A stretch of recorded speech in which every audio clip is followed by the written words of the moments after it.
Alors bonjour Stéphane Beaujean, c'est fini les frontières entre les genres? Non, c'est pas fini, mais il faut travailler à en finir.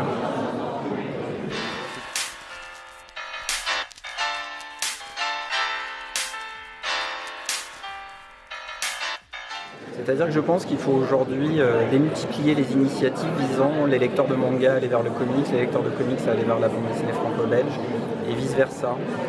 Il faut en finir avec ce sentiment que certains lecteurs entrent dans des librairies persuadés que le livre voisin, du rayon voisin, ne leur est pas destiné, pour des raisons qui m'ont toujours semblé arbitraires et qui nous semblent de plus en plus arbitraires le temps passant.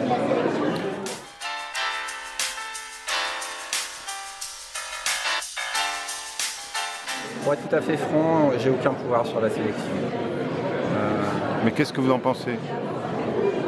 Je peux dire, alors ce que j'en pense, c'est qu'il y a des process et c'est que cette sélection s'est imposée comme une évidence. Il n'y a pas eu de combat, il n'y a pas eu de guerre, parfois c'est un peu tendu.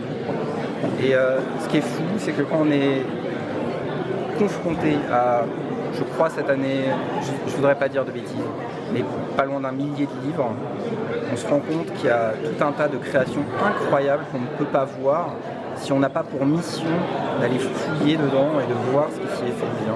C'est-à-dire qu'on n'a pas anglé cette sélection, on ne l'a pas truquée pour qu'elle soit le reflet d'une volonté.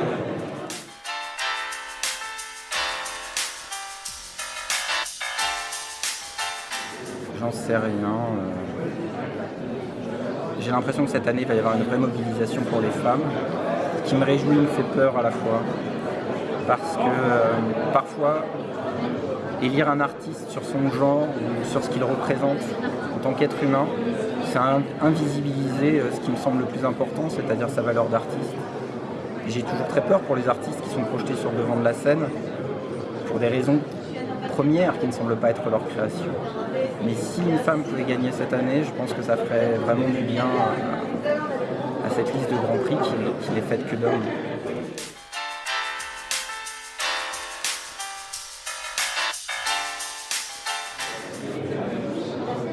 En fait, je suis très fier de Pierrefeuille-Ciseaux parce qu'en ouvrant le festival à la pop culture, en l'ouvrant à une bande dessinée plus académique, j'avais très peur de perdre ce qui faisait l'identité du festival et ce à quoi je tiens, c'est-à-dire la créativité et l'expérience.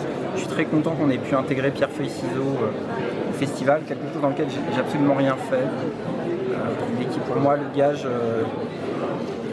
une forme d'engagement du festival dans ce qu'est la création au sens le plus expérimental possible, ce qui est vraiment important aujourd'hui pour n'importe quel médium.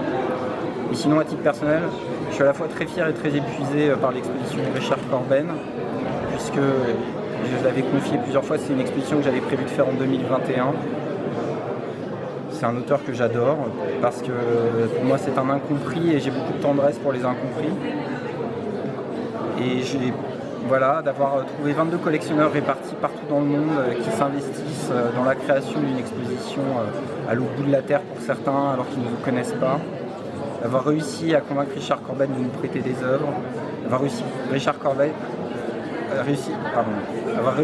Richard Corben que c'est une bonne chose de parler des process de création, qu'il ne fallait pas avoir peur de divulguer les méthodes, c'est quelque chose dont je suis très heureux.